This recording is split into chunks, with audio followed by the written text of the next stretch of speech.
नमस्कार। शहर का संग्राम आप देख रहे हैं और आपके साथ मैं हूं पुनीत। तो शहर के संग्राम में आज बात होगी कांग्रेस के उस चुनावी सर्वे की जिसे वो निकाय चुनाव में भी आजमाना चाहती है और इस सर्वे के आधार पर ही सीट जिताऊ उम्मीदवार की तलाश की जाएगी। साथ ही आपको दिखाएंगे 6 वार्ड वाले कोलार का क्या है हाल, क्यों कोलार की जनता है बेहाल। धार्मिक नगरी उज्जैन का भी बताएंगे आपको सियासी हाल और जानेंगे क्या उम्मीदें हैं उज्जैन की जनता की। साथ ही आपको छतरपुर के एक वार्ड का हाल भी दिखा देंगे जहां 20 साल से बीजेपी का कब्जा है लेकिन जनता का हाल बदला ही नहीं। तो आइए शुरू करते हैं शहर का संग्राम।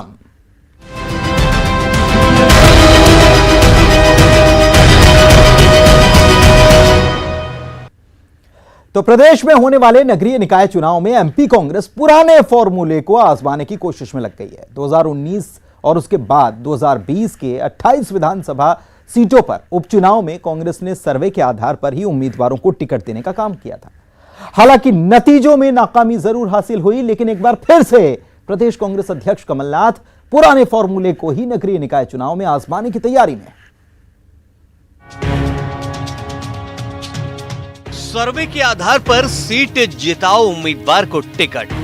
2018 के चुनाव में कांग्रेस का यह फॉर्मूला हिट साबित हुआ था लेकिन उसके बाद 2019 और 2020 के उपचुनाव में कांग्रेस का यह फॉर्मूला बीजेपी के फॉर्मूले के सामने टिक नहीं सका और 2019 के लोकसभा चुनाव में कांग्रेस को मात्र 1 सीट और 2020 के 28 विधानसभा सीट में सिर्फ 9 सीट पर ही जीत हासिल हो सकी। फिर भी प्रदेश कांग्रेस अध्यक्ष कमलनाथ पुराने फॉर्मूले को ही नगरीय निकाय चुनाव में आजमाने की तैयारी में है।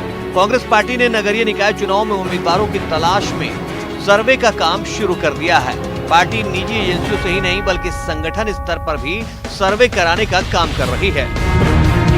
निश्चित तौर पे यदि नगरीय निकाय के और पंचायत के चुनाव आने वाले तो उसको तैयारियों का दौर चालू हो गया। उसको लेके बैठकें जारी है, उसको लेके सर्वे का काम जारी है, उसको लेके विभिन्न जो पर्यवेक्षक भेजे जाना है नगर निगम में, वार्डों में, जो टिकट के दावेदारों के लिए और जो आरक्षण उसका हो गया है, कई जगह होना है, तो उसको लेके तैयारियों का काम जारी है और संगठन को एक नई कवायद देने का काम भी जारी है कि संगठन में कैसे व्यापक स्तर पर बदलाव होकर और किस प्रकार से ऊर्जावान और सक्रिय और युवा चेहरों को मौका दिया जा सके, इसको लेके कवायद चल रही है। कांग्रेस प्रवक्ता नरेंद्र सलूजा का कहना है कि नगरीय चुनाव में कांग्रेस पार्टी सर्वे के आधार पर ही उम्मीदवार तय करेगी। फिलहाल पार्टी महापौर और अध्यक्ष पद के लिए सर्वे कराने का काम कर रही है। नगरीय निकाय में परिसीमन और आरक्षण का काम पूरा होने पर ही पार्षद स्तर पर फीडबैक जुटाने का काम होगा। कांग्रेस नेता अजय सिंह का कहना है कि प्रदेश कांग्रेस अध्यक्ष कमलनाथ नगरीय निकाय चुनाव की तैयारियों में जुट गए हैं। हर दिन चुनाव को लेकर बैठकें हो रही है। नगरीय निकाय के चुनाव के लिए कांग्रेस तैयार है। हमारे लोगों की बैठकें हो रही हैं और ज़्यादा उचित रहेगा, जैसे हम लोगों की राय है कि अब की युवा लोगों को मौका देना चाहिए नगरीय निकाय। नगरीय निकाय चुनाव को लेकर कांग्रेस के अभी से ही हो रहे सर्वे पर बीजेपी ने तंज कसा है। बीजेपी प्रवक्ता रजनीश अग्रवाल ने कहा है कि कांग्रेस पार्टी के सर्वे का नतीजा 2019 के आम चुनाव और 2020 के उपचुनाव में सबके सामने आया। हर चुनाव में कांग्रेस पार्टी को जनता ने नकारा है। अब नगरीय निकाय के चुनाव में भी कांग्रेस के सर्वे का सच सामने आएगा। बीजेपी ने तंज कसते हुए कहा है कि चुनावों में मिल रही हार का ठीकरा अब तक ईवीएम पर फोड़ रही कांग्रेस अब सर्वे एजेंसी के ऊपर फोड़ने की तैयारी में है। कांग्रेस पार्टी जिन सर्वे एजेंसी की सेवाएं ले रही है, विधानसभा चुनाव में और लोकसभा चुनाव में जिन सर्वे एजेंसीज का उपयोग उन्होंने किया है, सेवाएं ली हैं, वो नगरीय निकाय चुनाव में भी लेंगे तो निश्चित तौर पर भारतीय जनता पार्टी को लाभ होगा। ये कमल छाप एजेंसी के आरोप अब कांग्रेस के भीतर से भी लगने वाले हैं। अभी तक वो ईवीएम पर चुनाव आयोग पर दोष मढ़ते थे, अब सर्वे एजेंसीज पर भी ठीकरा फूटने वाला है। बहरहाल छोटे शहरों के चुनाव में बड़ी जीत की उम्मीद लगाकर बैठी कांग्रेस को अपने सर्वे पर भरोसा है। प्रदेश कांग्रेस अध्यक्ष कमलनाथ नगरीय निकाय चुनाव को भी पूरी गंभीरता से लेते हुए हर स्तर की तैयारी अभी से पूरी कर लेना चाहते हैं। यही वजह है कि पार्टी नेताओं के साथ बैठक में रणनीति पर अभी से चर्चा होने लगी है। लेकिन पार्टी के लिए मुश्किल नगरीय निकाय चुनाव में जिताऊ चेहरे की है, इसलिए एक बार फिर कांग्रेस पार्टी सर्वे और पर्यवेक्षकों की रिपोर्ट के आधार पर आगे बढ़ती हुई नजर आ रही है।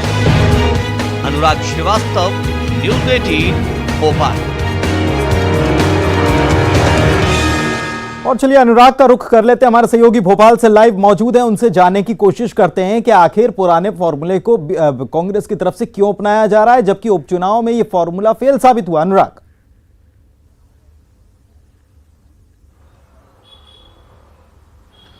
देखिए, उपचुनाव में कांग्रेस का फार्मूला फेल जरूर साबित हुआ, लेकिन ये बीजेपी के लिए मुश्किलें खड़ी करने वाला जरूर साबित हुआ था। और यही कारण है कि 28 विधानसभा सीट के उपचुनाव में कांग्रेस के मुकाबले बीजेपी को भी जो है एड़ी चोटी का जोर लगाना पड़ा था। और यही कारण है कि कई सीटों पर कांग्रेस को कम गिनती भर के वोटों से हार का सामना करना पड़ा। तो कुल मिलाकर नगरीय निकाय चुनाव को लेकर बिछ रही बिसात में कमलनाथ ने अपनी चालें शुरू कर दिया है। और यही कारण है कि अब सर्वे के आधार पर जिताऊ उम्मीदवारों की तलाश अभी से की जा रही है। हालांकि अभी नगरीय निकाय चुनावों की तारीखों का ऐलान नहीं हुआ है, लेकिन कांग्रेस पार्टी रणनीति के जरिए बीजेपी पर बढ़त लेने की कोशिश में जुटी है। और यही कारण है कि सर्वे के आधार पर अब नगरीय निकायों, खासतौर पर जो नगर निगम वाले इलाके हैं, वहां पर किस तरीके से जिताऊ उम्मीदवार हो सकते हैं, उनकी तलाश में पार्टी जुट गई है। निजी एजेंसी से सर्वे कराए जा रहे हैं। इसके अलावा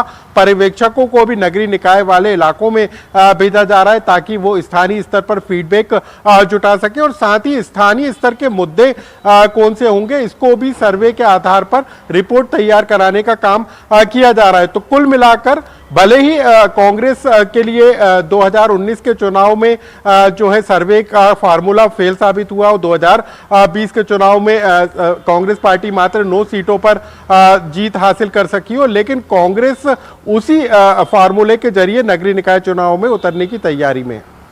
चलिए बहुत बहुत शुक्रिया अनुराग आपका इस जानकारी के लिए। तो कांग्रेस सर्वे की तैयारी कर रही है और सर्वे करवा रही है, तो दूसरी तरफ बीजेपी ने तंज जरूर कसा है, लेकिन बीजेपी अंदर अंदर तैयारी जरूर कर रही होगी। अगली खबर का रुख करते हैं। भोपाल के कोलार इलाके में 6 वार्ड आते हैं। कहने को यह पॉश इलाकों में शुमार किया जाता है, लेकिन आज भी लोग यहां पर मूलभूत समस्याओं से दो चार हो रहे हैं। सबसे बुरा हाल यहां की सड़कों का है। देखिए रिपोर्ट।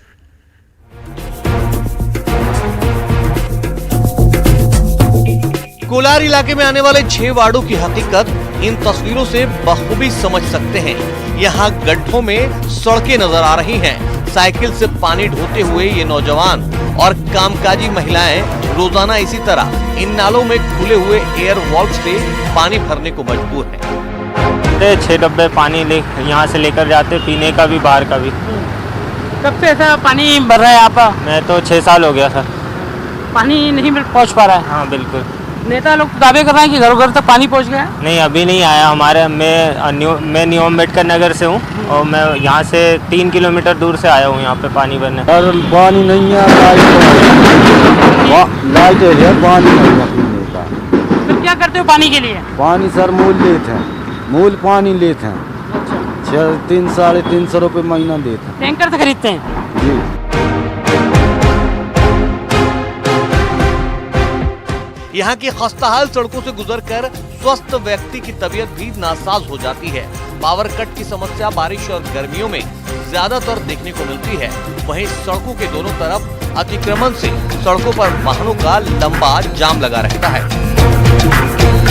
बात की जाए तो यहाँ पर आज भी लोगों को इसी तरह से एयर बल्ब से पानी भरना पड़ता है। लोग आते हैं क्योंकि उनके घरों तक जो है नर्मदा जल नहीं पहुंचा है, कोलार पाइपलाइन नहीं पहुंच पा रही है। लोग इसी तरह से आते हैं, पानी स्टोर करते हैं और चले जाते हैं, या फिर उन्हें टैंकरों की मदद से अपने घरों तक पानी ले जाना पड़ता है। दूसरी तरफ अगर बात की जाए तो कोलार में जो सड़कें हैं वो गड्ढों में तब्दील हो चुकी हैं और पिछले 1 साल से नगर निगम के पार्षद नहीं है यहाँ पर। नगर निगम के अधिकारी ही इसी तरह से यहाँ पर देखरेख कर रहे हैं, मगर कोलार की जो मूलभूत समस्याएं वो जस की तस बनी हुई हैं। कोलार इलाके में सबसे ज्यादा जरूरत एक सरकारी स्कूल और मल्टी स्पेशलिटी अस्पताल की है, जो आज भी अधूरी है। बारिश के दिनों में सड़कें खेतों में तब्दील हो जाती हैं, साथ ही निचली बस्तियां पूरी तरह जलमग्न हो जाती हैं। सबसे बड़ी समस्या जो है वो है रोडों की। रोड बहुत सकड़े हैं, चौड़े नहीं हैं। ऊपर से वेंडर्स जो ठेले वाले हैं वो सब आजू बाजू पूरा कैप्चर करके बैठे हैं, तो वो एक प्रॉब्लम है। दूसरी चीज़ है यहाँ पे सीवेज सिस्टम ठीक नहीं है।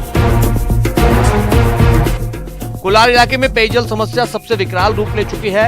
नगर निगम और निजी टैंकरों के जरिए साल भर यहाँ पानी सप्लाई किया जाता है। इसके साथ ही यहाँ अतिक्रमण की बाढ़ आई है। कोलार इलाके की जीवनदायिनी कलिया श्योत नदी का अस्तित्व भी खत्म हो चुका है।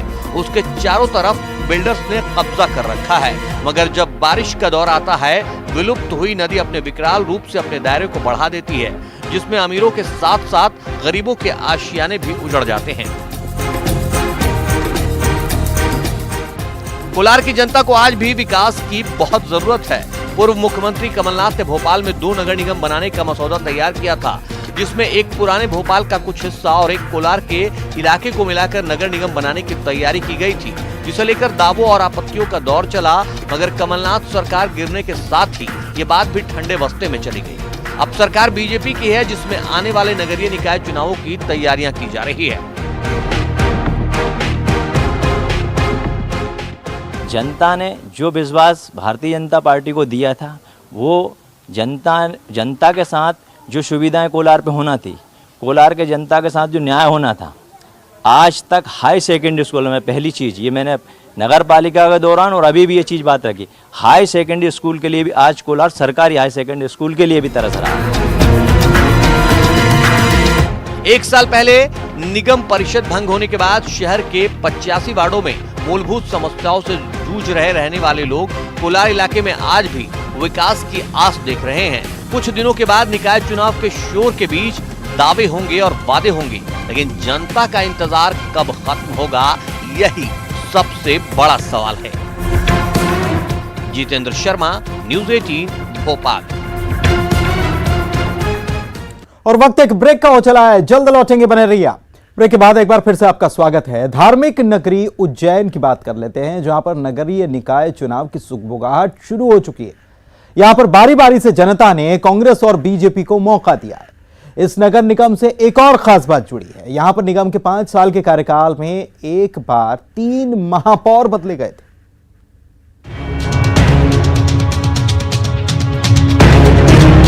उज्जैन नगर निगम को नगर पालिका के रूप में साल 18 स्थापित किया गया था, लेकिन साल 1956 में मध्य प्रदेश नगर पालिका निगम अधिनियम के तहत उज्जैन नगर पालिका को नगर निगम में तब्दील किया गया।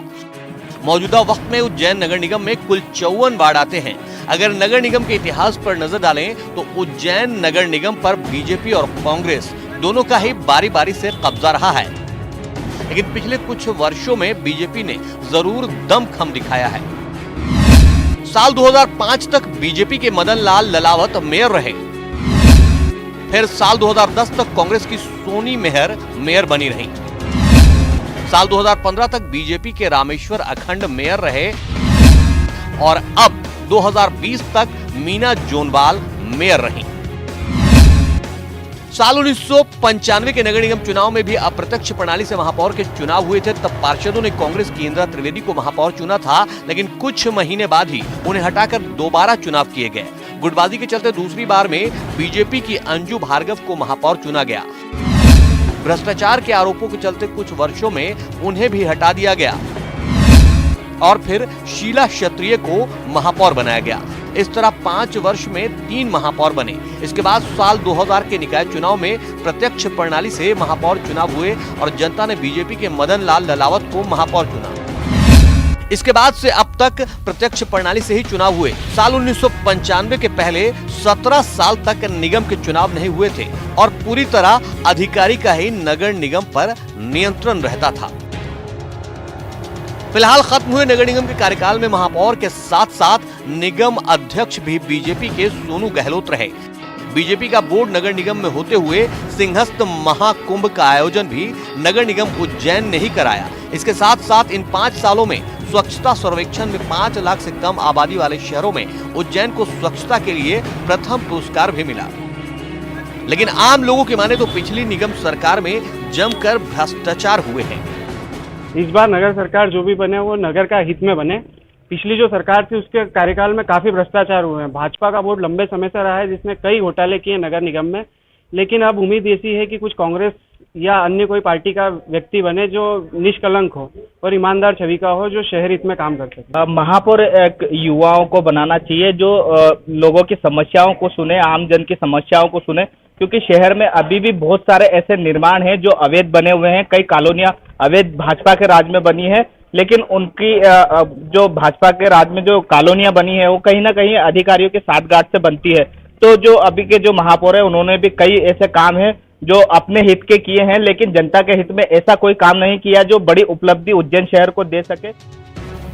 अब एक बार फिर से उज्जैन नगर निगम के मतदाताओं को शहर की सरकार चुननी है। ऐसे में वोटर आने वाले शहर की सरकार से यही चाहते हैं कि भ्रष्टाचार खत्म हो और आम लोगों को सुविधाएं मिले। आनंद निगम, न्यूज़ 18 उज्जैन। चलिए उज्जैन के बाद कर लेते हैं रुख छतरपुर का, जहां पर नगरीय निकाय चुनाव को लेकर सियासी सरगर्मी तेज है, बल्कि जोरों पर है। और ऐसे में आज हम बात कर रहे हैं शहर के वार्ड नंबर 5 की। इस वार्ड में गरीब तबके के लोग सबसे ज्यादा रहते हैं और इसीलिए यहां सभी विकास के दावे भी करते हैं। देखिए,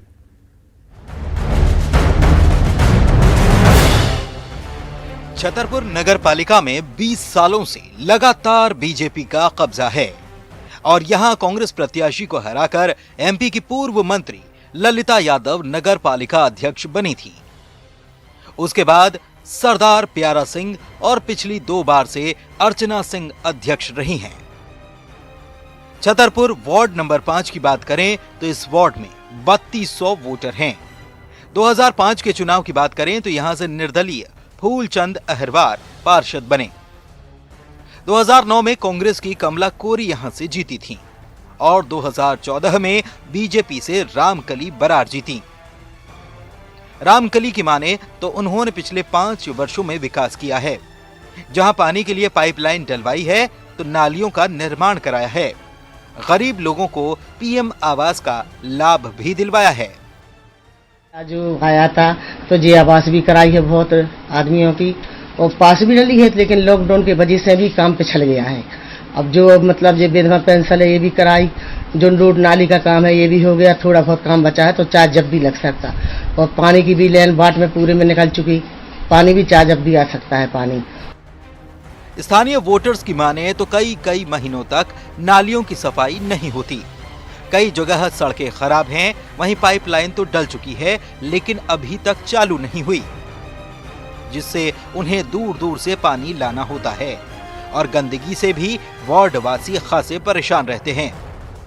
हमारी समस्या ये नल में गंदा पानी भर रहा, सुबह जी गंदा पानी पिया 1 साल से भर रहा है, वही में नहा रहा है, वही में सबको पानी आ रहा, पूरे मोहल्ला नाली से जो खुली नहीं है वही गंदा पानी भर रहा है, वही पी रहा है। 1 साल हो गई, कोई सुनाई नहीं है। वार्ड नंबर 19 से कहा तो मेंबर जी से सुबह कह देते कि हाँ देख रहा है, हम देखेंगे। नगरीय निकाय चुनाव की सुगबुगाहट शुरू होते ही वार्ड में स्थानीय लोग अब ये कहते नजर आ रहे हैं कि अब जल्द ही वोट मांगने लोग उनके पास आएंगे। तब वो बताएंगे कि वे छोटी छोटी समस्याओं जैसे गंदगी का होना उनकी सबसे बड़ी समस्या है, पानी की जो दूर नहीं हुई है। बस उन्हें पूरे 5 साल आश्वासन ही मिला है। जो गंदगी है, जो काम होती है जनता के, वो भी बेचारे परेशान रहते हैं। तो उसके मैं क्या कहता हूँ कि मैं ये इस सेवा में मैं आ जाऊँ तो अच्छी बात है। पिछले 5 सालों में जो पार्षद रही उन्होंने क्या काम किया है? जो किया उनने अच्छा किया, नहीं हुआ जो उसमें हम करेंगे। जाहिर है नगर पालिका में 20 सालों से बीजेपी का राज है। हालांकि शहर में विकास कार्य भी खूब हुए। जहां शुरुआत में सड़कों का जाल बिछाया गया तो और अब अमृत परियोजना के तहत वार्डों में पाइपलाइन भी बिछ चुकी है।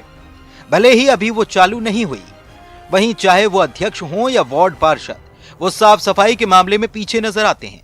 लोग आज भी गंदगी, पानी की समस्या समेत तमाम दूसरी परेशानियों से जूझ रहे हैं।